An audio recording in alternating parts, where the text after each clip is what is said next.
Hey everyone, I'm your host Marcus Norman of Gentleman Style Podcast Show, and today we are going to discuss how to accelerate your business and take your business, your company, your brand to the next level. And I have the digital marketing expert on the Gentleman Style Podcast Show today to help us take our business into the 21st century and beyond. You won't want to miss 1 second of what this incredible man has to say. Here we go.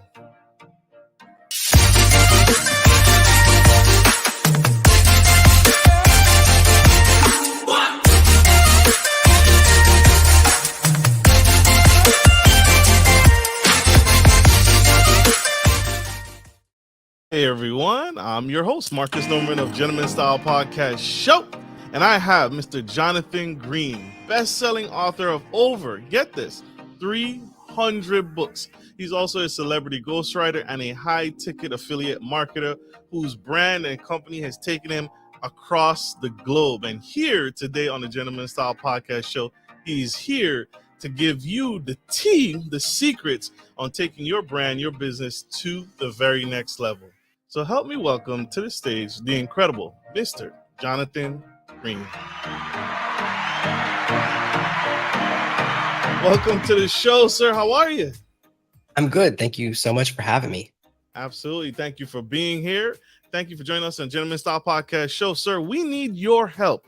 Businesses, COVID-19, pandemic is turning everybody upside down and destroying businesses.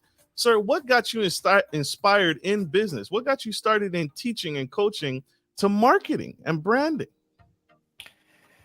You know, it started off with the people around me. I was surrounded by a lot of people that were starting their own business, doing marketing. I thought I could never do that. I could never be an entrepreneur. I could never start my own business. I'm not that type of guy. And for a long time, that belief held me back. And then I got fired from my dream job in February of 2010. And I realized when you have a boss, they have so much power. They can take away your income, your ability to pay for your kids to eat, pay your rent, pay for your car. There's so much power that comes from a job. And I never wanted someone to have that much power over me again. And once I transformed my life and built my own business, I just love helping other people achieve the same freedom. That makes so much sense. And that's true.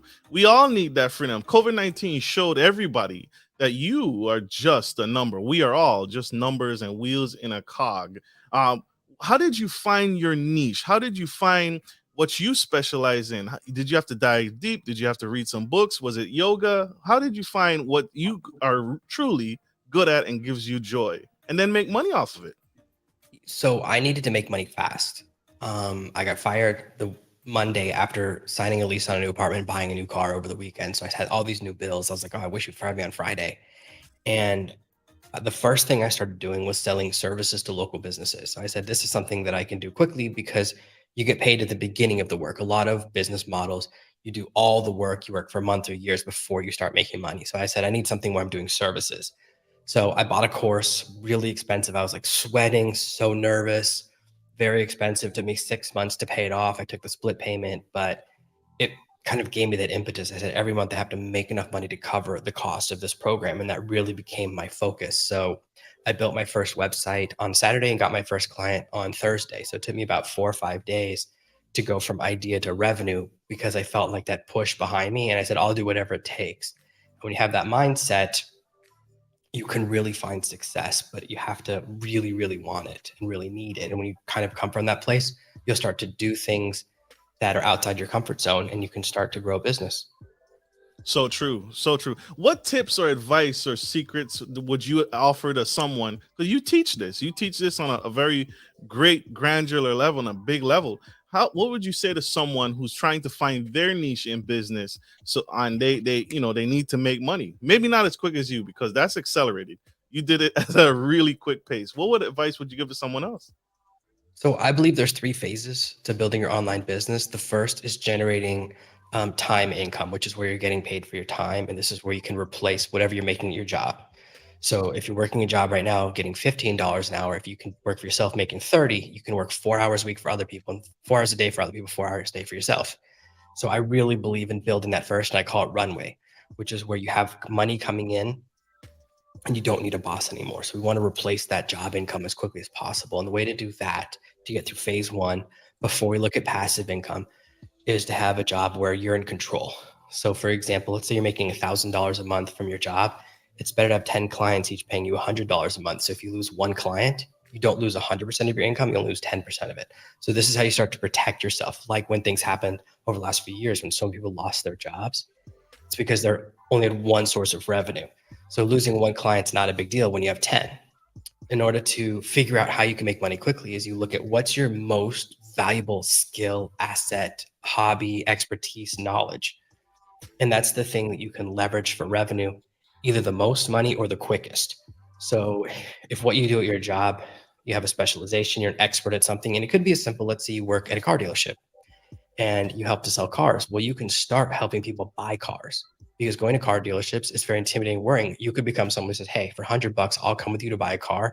And I guarantee you, I'll save you at least $100 off the cost of the car. You'll start getting hired like crazy.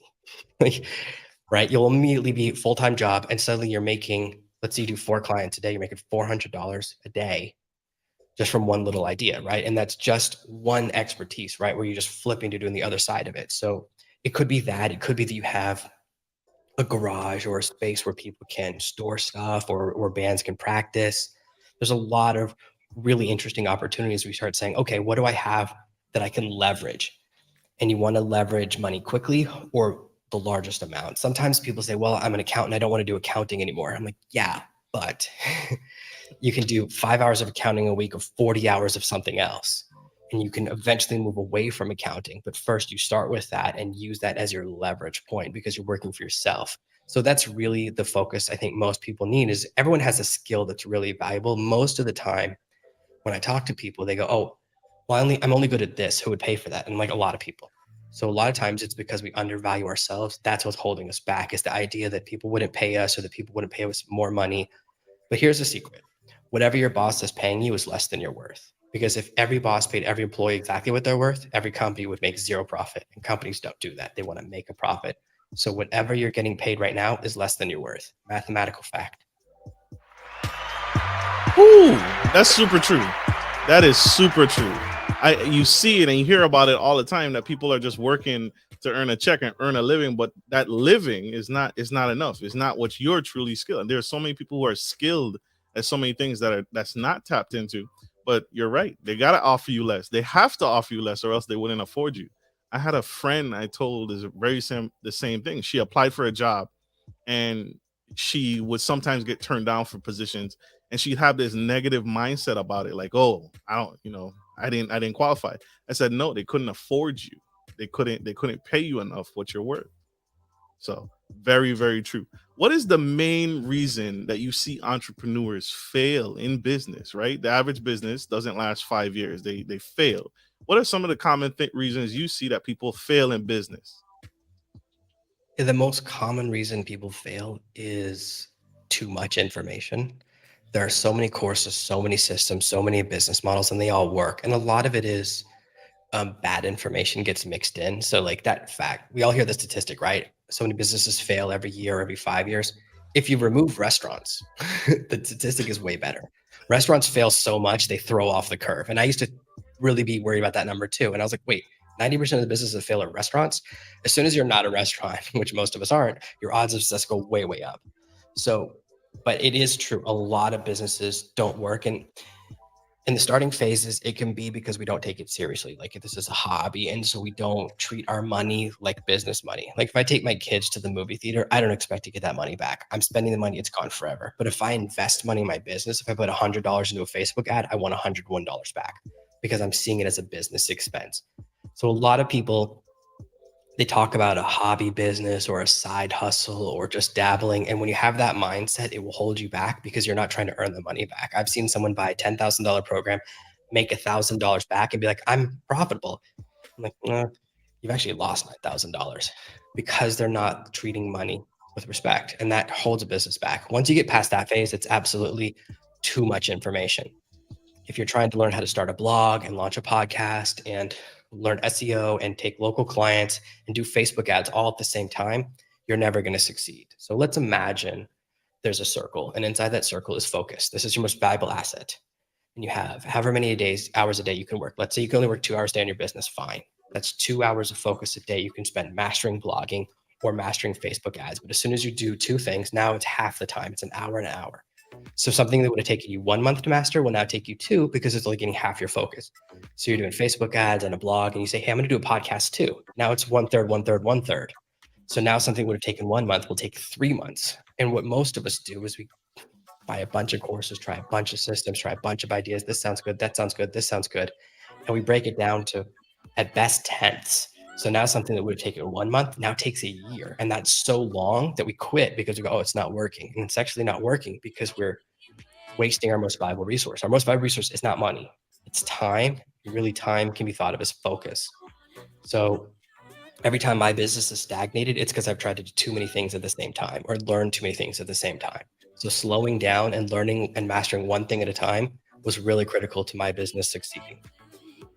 That makes sense. That makes sense. So you recommend build one at a time, become a master of one thing at a time instead of trying to do it all. So when do you recommend do you recommend at all businesses should they should leverage, they should hire, they should get a mentor? What stages do you recommend those points, right? Because you can't do it all, right? Even though you see most businesses trying to do it all the time, but it's a money problem, right? I don't have money, maybe not yet, to hire a CEO or a CFO just yet. So what should someone do? When should they pass the torch to someone else? Sure. So I'm a big believer in hiring and building teams. But the mistake most people make is they make their first hire and they don't really know what they want the person to do. So most common first hire is either virtual assistant or social media manager. So you hire someone from another country for a really good rate to run your social media. They go, great, what do you want me to do? They go, do my social media. And they go, well, what does that mean? And that's when you run into problems. So it's very important before you hire to develop systems and processes and checklists. Basically, you want to say, here's what I need you to do every week. Here's a checklist. I need you to post 10 posts to Facebook, 3 short videos to TikTok, 3 short videos to YouTube, 6 pins on Pinterest. Like, you have a very specific list. And then for each thing they create, there's a process. So they go through and they're basically following a macro or a set of instructions. At the end of the week, you can look and see, did everything get posted? And so then at the end of the week, it's yes or no. Did they do what you asked them to or not do what you asked them to do? That allows the person to know what there is expected of them. And you're going to get a much higher success rate than if you hire someone who's a quote unquote social media expert, but your definition of success is different than theirs. I've had social media employees who work for me and go, well, I didn't know my job was to grow the social media channel. I didn't know my job was to post content. And I was like, that's your only job. You're fired. Like, as soon as I hear that conversation where someone, and I go, how could you, if you don't give a checklist, and this is someone I did give a checklist to, I go, look at your checklist. Your number one KPI is, did you post every week? If you don't post the things on the list, you don't work here anymore. And it's a very easy conversation because they have a list of what they're expected to do and not expected to do. The challenge when people hire and we don't know what we want them to do or we can't really define it, that's when you start running into problems. So I'm a big believer in hiring and starting to fill out those roles. I mean, I would really hesitate to jump and hire someone to replace me as the first hire, like a CEO or CFO, like a high level employee. I would start hiring low level and getting used to that process because it is a very different skill. Hiring and managing is the next challenge, and it does take a while to master it. Makes sense. Makes sense. Where do you recommend I allocate my funds first? Is it marketing, right? Because it's money, right? All companies want to be profitable. Where should I hire first? If it's not the CFO, the CFO, should I hire a sales team, the people that go business to business, knocking on doors, or? So I would hire someone who saves you the most time. So there's two ways of looking at hiring someone: is what do they cost and what do they save? So a lot of people go, oh, this person's $7 an hour, $15 an hour, $20 an hour. And that's a very challenging mindset because it's always it's a limiting mindset. It's a glass half full mindset. Instead, you want to think, how much of my time do I get back? So let's say it takes someone else 1 hour to do a job. We go, oh, I'm paying them this much per hour. No, well, how much time would it take me to do it? It would take me 4 or 8 hours. So if I can capture back more and more of my time, that's really the biggest value. So I look at, as my first hires, who can give me back the maximum amount of my time.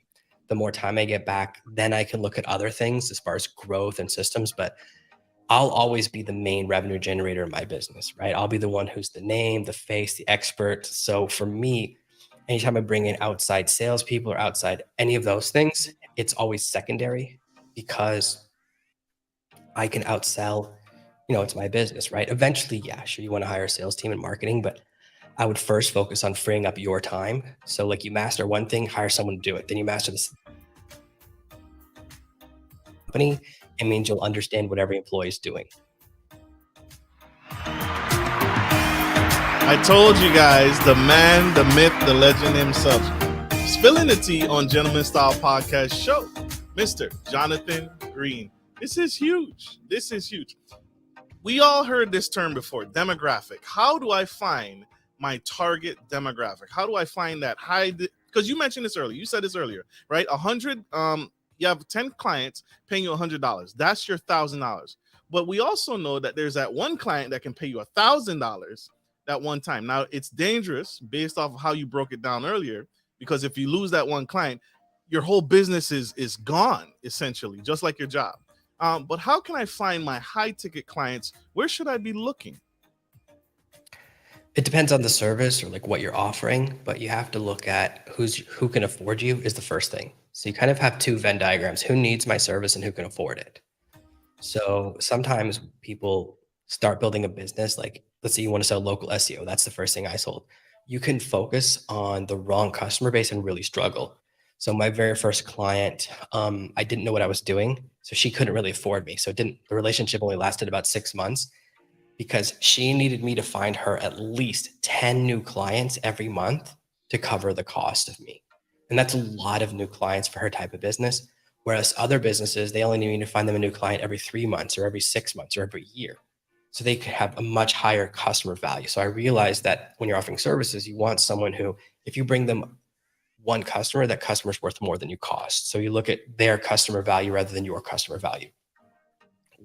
A lot of it is just being logical and kind of going through that process of going, who could use my service, who can afford my service, where do they spend time, whether it's conferences, whether it's a country club, whether it's they hang out on a certain type of blog, or all use LinkedIn, or they all use Bebo, or they all use Facebook, whatever it is.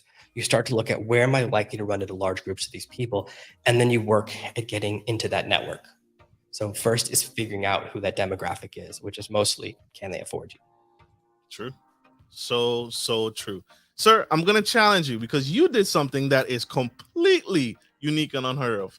You switched in selling. You said the CEO no one should outsell you in your business because it's your company. But you did something unique. You actually, with so many books, over 300 plus books, you actually started giving away books, and that did something strange that increased your revenue instead of making it worse. How, why, and how did you come up with that? So at one point, I was spending about $5,000 a month in Amazon ads, and Amazon basically is trying to minimize the royalties they pay authors. So these days, it's pay to play. So I was getting to the point where I was paying more than a royalty to sell each book. So I was at break even. I go, I'm not making money selling my books anyways. And that's happens to a lot of authors just because of how expensive advertising has gotten on there. It's more expensive for me to get a click on Amazon ads than for me to get an email address from a Facebook ad. So I said, I'm going to switch.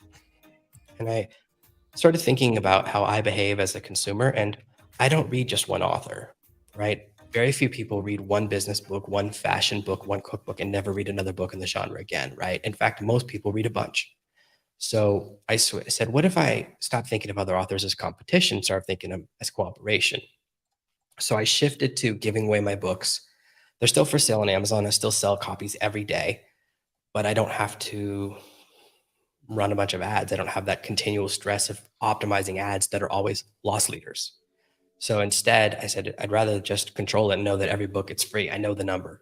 And I use that to just build my audience, because I know that an audience mailing list, my customer base, is far more valuable, because I'd much rather sell more expensive products than a book where I get a small royalty.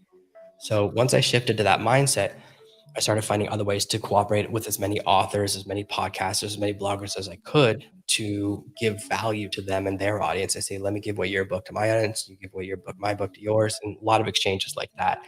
And that led to a huge growth in my audience size and a huge growth in my revenue. You have something unique. You came up with the name Serve No Master. How did you come up with that name, and what does it mean to you? Yeah. So it comes back to that moment where I got fired, and I realized that when you have a master, a boss, someone who's in control of your destiny, they're in control of more than you think. It's not just your income, because most people, when they lose their job, there's a long time before they get the next job, whether it's weeks or months.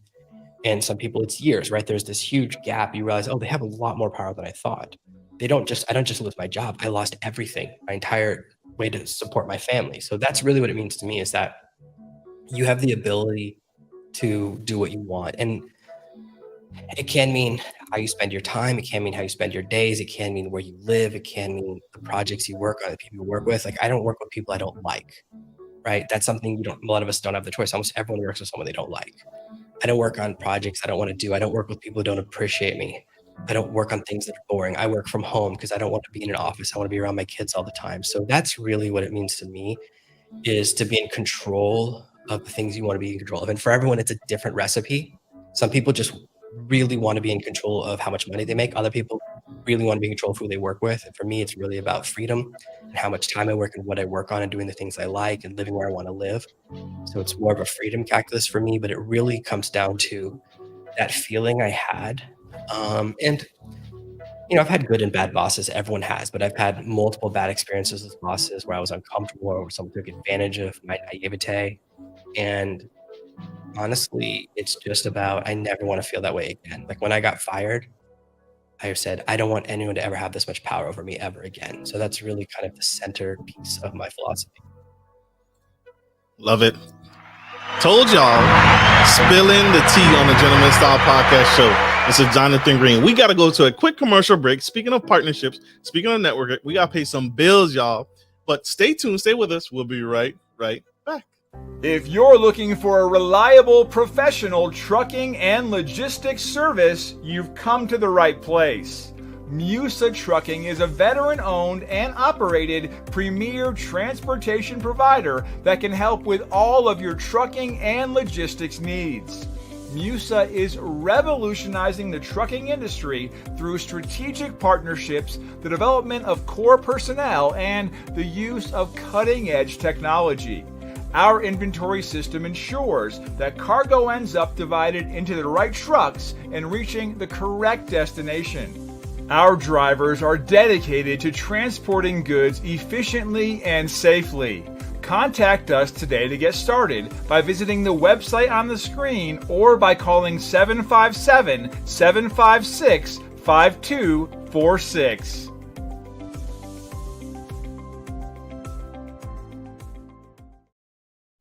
We are back to the Gentleman Style Podcast Show, and we have the incredible Mr. Jonathan Green spilling all the tea on marketing and how to take your business to the next level by one of the unique ways that he spilled the tea on, by giving. If you missed that, scroll back, go back and check him out. We are on iHeartRadio, Spotify, Audible, Google, and anywhere you get your podcast today. Mr. Jonathan, help us. TikTok is a new thing. TikTok is everywhere. I can't stop spending my time on there. How can someone take their business from zero to revenue on TikTok in 30 days? Yeah, so TikTok is, I think, the hottest platform right now. It's the best place to grow your business. It's where a lot of my revenue is coming from. And it really takes a 3-part strategy. The first part is to really figure out who you're speaking to and who you want watching your videos. There's this misconception that everyone on TikTok is young, but actually 75% of TikTok users are 20 and up. So the majority, 3/4 of the users, are over 20. So there are much, much more people that have money to spend, that are in your demographic, that are your customer base. So you have to start thinking, well, who do I want to watch my videos? So I've seen a common mistake is to go viral and build a channel with hundreds of thousands or even 1 or 2 million followers. And some of those channels are making zero, because all they have is people that like videos that are random or funny or silly, but they don't have a demographic or a niche or a specific audience. So I speak to a very specific audience, which is people, mostly dads, who want to work from home and want to spend more time with their kids. So that's who I speak to. So I know my demographic. I talk about my kids a lot. I talk about that type of business. So that's who my audience is. So TikTok's been very profitable for me because I focus on revenue rather than audience size. So that's the first part of the process. And who am I going to speak to? Then you go, what type of videos do they watch? So we start to look at what are they responding to. So I look at competitors, I look at other people in space, and I say, okay, these are videos, I'll try a bunch. So what you can do to be very practical, step 3 is you find a keyword that matches your audience. So it can be makeup, it can be homebrewed coffee, whatever it is, right? Whatever your thing is that you want to sell or your market, you find a keyword that really isolates that, and you take the top 50 videos and you download them. And you reverse engineer, make your own version of all 50 of those videos. They'll all be different styles, different lighting, different. Some you talk, some you don't talk, and just make 50 videos that are your versions of those top 50 and post those videos to your channel. Some will do terribly, some will do okay, and a few will go viral. They'll explode. So once you find your formula, and this is the most important part, this is secret to TikTok. Most people make one video over and over and over and over again. Once they find out what their theme is, and it can be, there's a lot of different themes out there. You find the one that works for you and you go, okay, this is my theme, and I'll just do it over and over again. So I only make one video myself over and over again. I tried a lot of ideas, but when I do this one type of video, it always goes viral or always does well. Even a bad version of it will get twice as many views as any other type of video I do.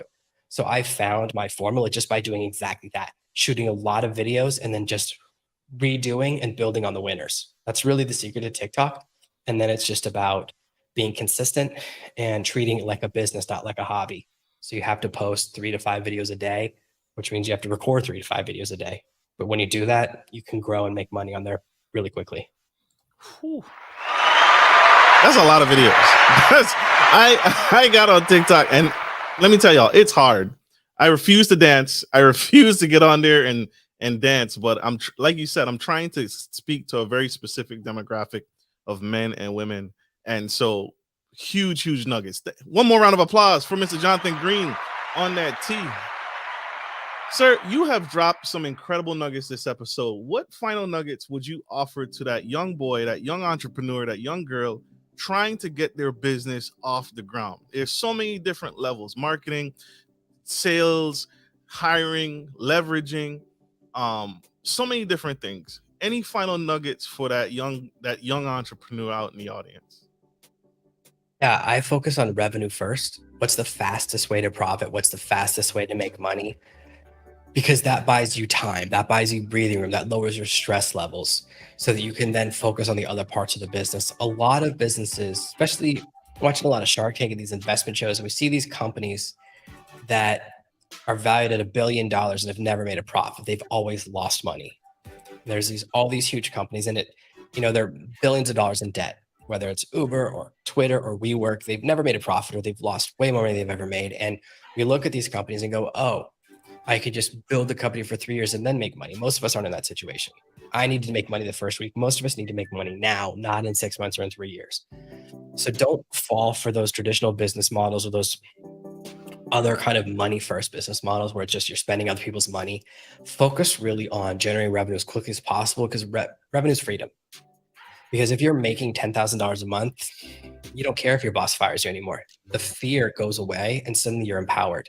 So that's what I would really focus on first. That's why I talk a lot about leverage, which is what is your most leverageable asset, whether it's a friend, whether it's a skill, whether it's a tool, whether you have a video camera that you can rent out and people can pay you to film their weddings, whatever it is. You find that thing you have that you can make the most money from, and that's what you build on. And that doesn't mean that's what your business is going to be in 2 years, but it means you use that to generate the revenue to build your dream business. So that way you don't have to ask for outside funding. You don't have to beg the bank for money. You don't have to max out your credit cards. Instead, you can just build from profit. I love that. Revenue first. Revenue is freedom. Sir, how do you feel about networking? Is networking, I guess it sounds like networking. You've been saying it all along, haven't you? Yeah, networking is one of the biggest parts of my business. It's forming relationships. When I started online, I go, oh, I'm going to build an online business so I never have to talk to anyone ever again. But it's actually the opposite. It's all relationships and handshake deals, and who you know gets you access to different promotions and different products and different opportunities. So it's really heavily like relationship driven business. So that's an important part. As you know, the thing is that networking doesn't sound exciting, or it sounds like network marketing, which is not what I'm talking about.